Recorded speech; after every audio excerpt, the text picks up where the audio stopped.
साथ संगत जी, प्यार से कहना धन निरंकार जी। भाव तो वही था कि ये भक्ति हमारे जीवन में कैसे पक्की होती जाए कि सिर्फ ये भक्ति को अगर हम ये समझ लें कि हमने बहुत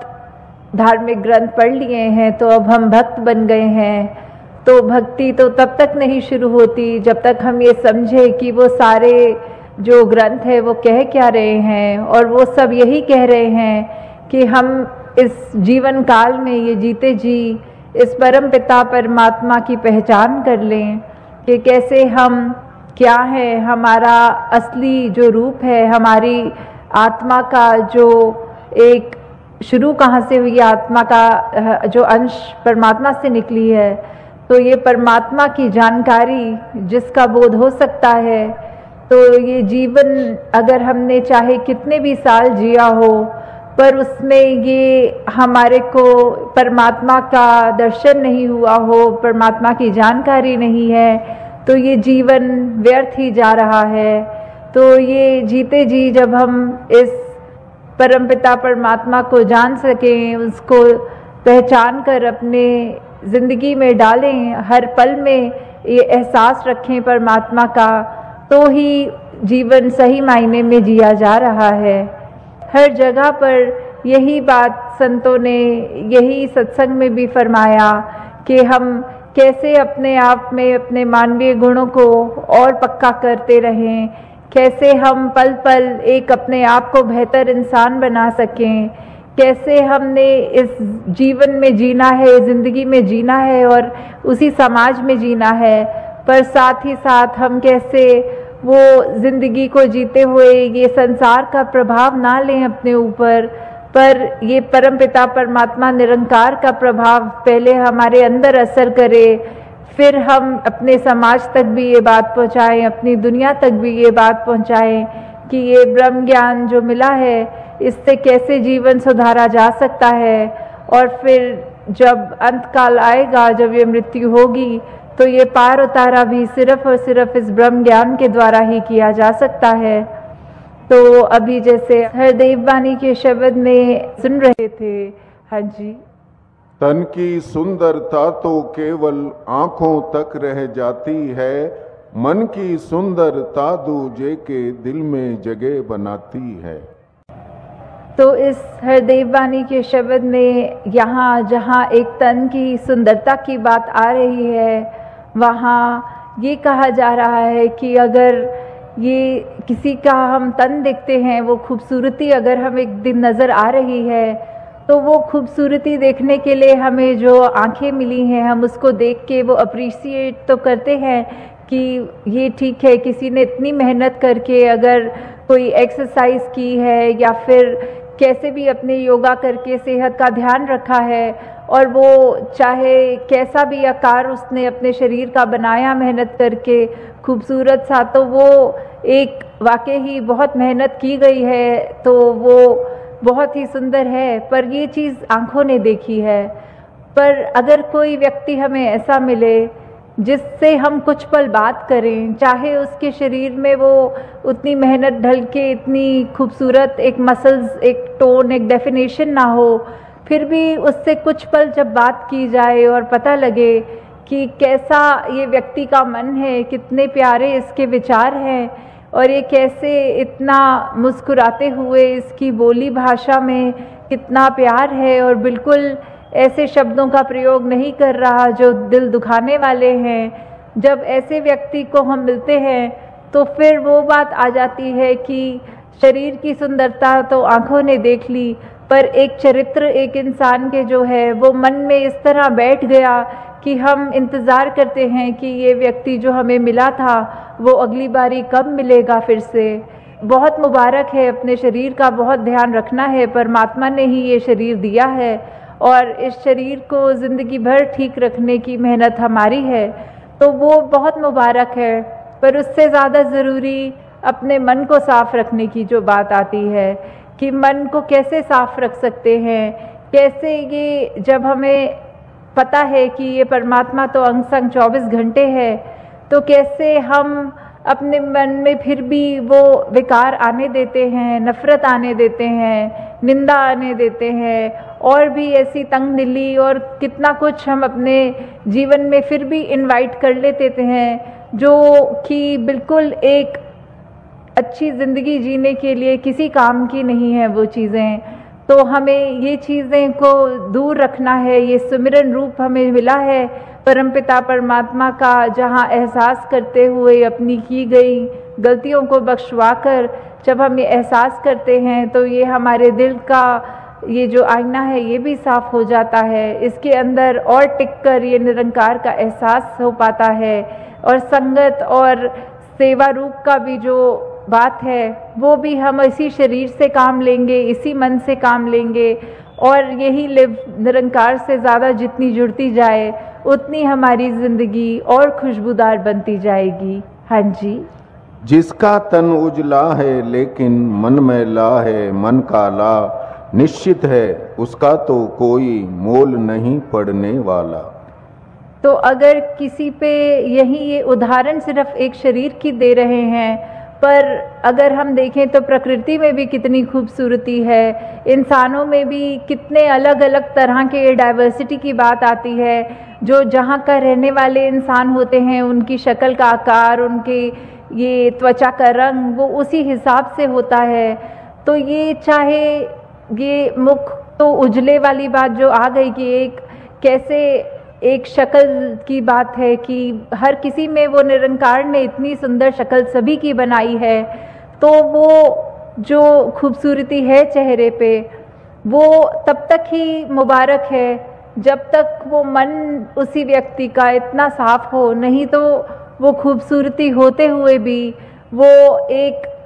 ऐसे भाव होते हुए भी कि कैसा बात कर रहा है, अगर चुभ रही है वो उसकी बात, तो उस व्यक्ति का कोई मोल नहीं है। उस व्यक्ति से फिर हम ये नहीं एक्सपेक्ट कर सकते कि वो अपना सुधार भी कर रहा है या दूसरों के आंसू पोंछने वाली बात ऐसे उसके मन में भाव हैं। तो अगर हमें ऐसा व्यक्ति बनना है जो हर एक के दिल को भाए, तो हमें अपने अंदर जो हमारा मन है इसको हमने साफ रखना है, अपनी सोच को साफ रखना है, अपने व्यवहार को साफ रखना है, अपने ये जो भी हमारे कर्म हैं अपने कर्मों में कुछ भी चालाकी ना करते हुए बस उस भाव से कि कुछ भी अगर कर रहे हैं तो ये समर्पित भाव है, ये दातार तूने कराना है, ये तेरे को अर्पण है जीवन। तो ऐसा ही जीवन, ऐसी ही सांसें ऐसा जिया जाए जो सिर्फ और सिर्फ ये परमात्मा ही उससे व्यवहार से झलके, सोच से झलके, कर्मों से झलके। तो इसी शब्द में जहाँ बार बार ये खूबसूरती का एग्जाम्पल लेते हुए कर रहे हैं, पर भाव यही है कि हम यहाँ कितने जो बैठे हैं, चाहे गुलदस्ते का एग्जाम्पल लें, भिन्न भिन्न प्रकार के फूल हैं, तो ऐसे ही अगर हमने मनुष्यों ने अपने आप में कोई अलग रंग या अलग कहीं के रहने वाले या पहनावे या जाति को लेकर अगर ऐसा कुछ हमने मन में एक अलग दूसरे को समझा या दूसरे को अपने जितना श्रेष्ठ नहीं समझा, तो ये तो हमारी गलती है, ये तो हमारे ऐसे सोच है जो हमारे मन को बहुत मैला कर रहे हैं। और हमें हर एक में ही इस परमात्मा का जो दीदार करना है, सभी के अंदर एक ही आत्मा है और यही एक आत्मा परमात्मा की दात है, उसी का अंश है। तो फिर कोई सवाल ही नहीं कि किसी से हम उस बेसिस पे नफरत करें कि ये कहीं का है या इसके खाने पीने का स्टाइल मेरे स्टाइल से मैच नहीं करता। तो हमें हर एक में इसी प्रकार जब परमात्मा नज़र आएगा तो फिर हमारा मन अपने आप साफ हो जाएगा, हमारी ज़िंदगी का एक मोल लग जाएगा।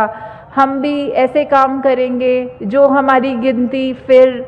संतों में होएगी, ना कि ऐसे व्यक्तियों में जो बिल्कुल एक ज़िंदगी खराब करके जी रहे हैं। हाँ जी। सूरत के संग जिस बंदे की होती अच्छी सीरत है, उस बंदे की पड़ जाती फिर इस दुनिया में कीमत है। तो हमें कैसे इस उदाहरण में बार बार ये सूरत और सीरत, ये खूबसूरती का जो बार बार जिक्र हो रहा है, तो वो यही बात आ रही है कि हमारी चाहे हमारा आकार कितना भी सुंदर है, हमारा कैसे भी हम अपने आप को जहाँ चला रहे हैं जीवन में, हमारी जो भी एक कल्चर है वो बहुत ही सुंदर अगर है तो उसको हमने अपने मन के ऊपर हावी नहीं होने देना। हमें इस बात का अभिमान भी नहीं करना कि हम इतने अच्छे दिखते हैं, हम ऐसा करते हैं, तो फिर चाहे हम व्यवहार अपना दूसरों से खराब रखें, किसी के आगे बदतमीज़ी से बोलें या कुछ ऐसी बात करें, गाली गलौज करें, ये फिर हमको शोभा नहीं देता। हमारी अगर सूरत जैसी भी परमात्मा ने दी है वो बहुत ही सुंदर है, पर साथ में अपने किरदार को हमने सुंदर बनाना है, अपनी सोच को, अपने हर चीज़ में एक ज़िंदगी के ऐसे ऐसे पहलुओं को हमें सिर्फ़ और सिर्फ खूबसूरत बनाने की ओर फोकस करना है। क्योंकि जब ये खूबसूरती अगर दिख भी रही है किसी को तो फिर वो कुछ पलों के लिए ही सिर्फ उसकी वाहवाही ना हो। जब एक अच्छा किरदार मिल जाएगा उस खूबसूरत शक्ल को तो ही हम हर एक के मन को भाएंगे, तो ही हम अपने आप को भी एक सही मायने में सुंदर इंसान बोलने के काबिल बना सकेंगे। हाँ जी। तन की सुंदरता की खातिर सजता और संवरता तू, मन सुंदर रखने का बंदे नहीं उपाय करता तू। तो वही बात की एक शक्ल और एक मन की बात हो रही है कि कैसे अपने सूरत को तो हम प्रतिदिन सुबह उठ के जब तैयार भी हो रहे होते हैं तो हमारा दिन शुरू होते ही हम अपने आईने में घर के देखना शुरू कर देते हैं, अपने आप की शक्ल ये संवारना शुरू कर देते हैं। पर हम उस समय भी ये फोकस नहीं करते कि ये तन की खूबसूरती, ये शक्ल की खूबसूरती से ज़्यादा ज़रूरी है कि अपने मन में एक पावन निर्मल गुण हम रखें कि वो हमारा मन ही साफ सुथरा रहे, किसी के लिए हमारे मन में ये बुरे ख्याल ना आए, एक नफ़रत का भाव ना रहे। तो ऐसे आईने तो बहुत होते हैं, पर अगर हम ये मान के चलें कि कोई अगर ऐसा आईना है जो बाहर की खूबसूरती ना दिखाता हो पर उसको अपने आगे रखें तो हम एक किस तरह के एक इंसान हैं, हमारा दिल कैसा है, हमारा मन कैसा है। अगर वो आईना कुछ ऐसा दिखाने लग जाए तो हो सकता है हम अपने आप को भी अपने आप को पहचान तक नहीं पाएंगे उस आईने में, क्योंकि हम कई बार अभिमान में अपने आप को इतना श्रेष्ठ तो मान लेते हैं कि हमको लगता है हमसे ज़्यादा कोई अच्छा नहीं है। पर अगर वही बात रखें कि ऐसा आईना जो हमारा मन दिखाए हम कैसे इंसान हैं, हमारे को उस बात का अवगत कराए, तो फिर हमें ये पता लगेगा। और हम तो इतने लकी हैं, इतनी कृपा है कि हमको तो ये सत्संग रूपी आईना जो प्रतिदिन के लिए मिला हुआ है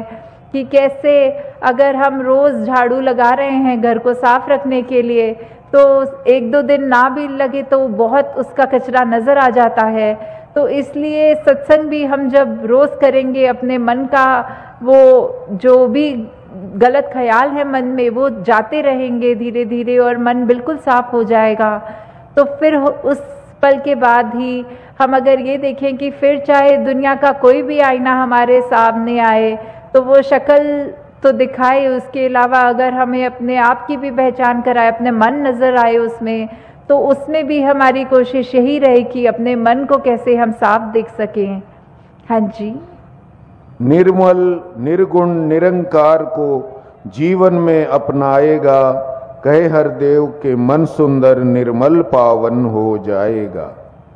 कि कैसे ये निरंकार की अगर हम व्याख्यान करें तो फिर ये जो बात होती है कि निरंकार के क्या गुण हैं, कि ये तो निर्गुण निर्मल और इतने उसका जो ठहराव की बात आती है कि सिर्फ यही है निरंकार जो एक स्थिर है, बाकी संसार की पूरे ब्रह्मांड की ऐसी चीज़ें बाकी कुछ भी कायम दायम रहने वाली नहीं है। तो हम अगर ये कोशिश करें कि हम निरंकार के जो गुण हैं अपने अंदर भी लाएं, वही ठहराव लाएं, वो विशालता लाएं, वो प्यार लाएं, वो एक एक खूबी जो अपने अंदर हम बसा सकें, तो अगर हम उसको बसा पा रहे हैं तो हम we are becoming more like God, वो निरंकार के जैसा हम और बन सक रहे हैं। और यही जो खूबी है कि अपने मन को जब हम साफ रखेंगे तो फिर हमको एक ऐसा संसार मिलेगा। अपने आप से शुरू करेंगे, अपने घर से शुरू करेंगे, अपने मोहल्ले से, अपने देश से, फिर ये पूरे संसार में एक ये जो बार बार वननेस की भी बात हम सुनते हैं कि कैसे एकत्व, ये कैसे एक पूरे संसार में इस्टेब्लिश हो सकता है। ये सिर्फ और सिर्फ हमारे अपने मन से शुरू होने वाली बात है। कैसे हम ये भाईचारा, प्रेम, निम्रता, ये दुनिया जो दीवार रहित हम चाह रहे हैं कि एक भेदभाव ना हो, एक ऐसे हमने अपने आप को इतना तंग दिल नहीं करना, अपनी नज़र को इतनी नैरो माइंडेड नहीं करना कि चाहे कितनी भी दीवारें हमारे आगे खड़ी हो जाए हम उसमें इतने फंस गए। हमें तो ये दीवार तोड़कर एक पुल का काम करना है। तो कैसे हमने हर एक के दिल तक पहुंचना है, कैसे हमने ये समदृष्टि वाली भावना रखनी है, एक हर तरफ संसार में अमन के लिए हमें कैसे खुद एक ऐसा व्यक्ति बनना है जो हर एक को उसकी छोटी सी गलती पे उसको कोसे नहीं, बल्कि एक क्षमा के भाव रख के दूसरे के लिए भी, अपने लिए भी। कैसे हमने फिर वो संसार में एकता का एक प्रतीक बनना है कि कैसे हमारे एक एक दिन के पल में अगर हम ऐसा कोई काम कर रहे हैं जो हमको सुख दे रहा है, हमको ठीक रख रहा है, ऐसे न जाने हमें पता भी नहीं लगता। काफ़ी बाहर के भी हमें अगर देखते हैं व्यक्ति, कोई अजनबी होते हैं, कुछ देर की बस यात्रा भी साथ करके वो उतने में ही जानना चाहेंगे कि आपका स्वभाव तो बहुत ही ठहराव वाला है, आपके अंदर बहुत गुण देखने को मिले, तो आप ऐसा क्या अलग करते हैं जो बाकी हम सब नहीं करते। तो ऐसे हमारे जीवन में जो बात आती है कि हमें इस निरंकारी मिशन का चलता फिरता जो प्रचार बनना है, वो सिर्फ हमारी बातों से नहीं, हमारे कर्मों से ज़्यादा बाकी सबको नज़र आएगा। तो कैसे हमने एक जो विश्व में शांति का प्रतीक बनना है, कैसे हमने अपने जीवन में सिर्फ और सिर्फ ये खुशबू ऐसी रखनी है कि एक फूल की तरह जो मसलने के बाद भी सिर्फ खुशबू देता है। कहीं ऐसे ना हो जाए कि हम कहीं चल रहे हैं और अगर चलते चलते किसी दूसरे व्यक्ति का गलती से पैर हमारे पैर पे पड़ जाए तो हम उसको आगे से गुस्सा करने लग जाएं, उसको कठोर बोल दें। तो वो हमें नहीं करना है। हमको हर एक के लिए ये क्षमा का भाव मन में रखते हुए, हर एक के लिए ये दया करुणा अपने अंदर रख के कि कैसे हमने एक सिर्फ अपने सुपरफिशियल, एक सिर्फ अपने तन के लिए ही प्रयत्न नहीं करना पूरे दिन में कि हम थोड़ा बेहतर दिखने लगें, पर बात वही है, मन की बात है। ये जितना ज़्यादा हम परमात्मा के करीब अपने आप को जोड़ेंगे, ये निरंकार हमारे अंग संग है, पर उसके साथ अपना कनेक्शन जितना ज़्यादा करेंगे, जितना ज़्यादा सेवा में ध्यान लगाएंगे, सिमरन में, सत्संग में, तो उतना हमारा मन के ऊपर जो मेहनत है वो ऐसे ही होती है कि हमने अपने मन को भी फिर वो निरंकार जैसा ठहराव, वो गुण उसमें भी आएंगे जब, तो अपने आप हमारी ये ज़िंदगी सुधरती चली जाएगी। और फिर हमारे अंदर कोई ऐसे भाव नहीं आएंगे कि हमारी शक्ल तो हमने सुंदर बना ली, पर जो नज़र है, जो दूसरे को नीचे देखती है, अपने आप को ऊंचा देखती है, ऐसी नज़र हमारी बदल जाती है। तो फिर हमारी नज़र ने भी हर एक में अपना ही सूरत देखना है। वो फिर आईना हमारा उस तरह बन जाएगा कि जिसको भी देखेंगे लगेगा हम अपने आप से ही मिल रहे हैं। फिर हम जितना प्यार अपने आप से करते हैं उतना हम सामने वाले से भी करेंगे। तो दासी और शब्दों का प्रयोग नहीं करेगी क्योंकि समय अब हो गया है सत्संग समाप्ति का। करदातार सभी पे कृपा करे कि ये लगन जो है सेवा सिमरन सत्संग के प्रति सभी की, ये लगन और बढ़ती जाए और अपने आप को हर कोई परमात्मा निरंकार के करीब और करता जाए। सत्संग जी, धन निरंकार।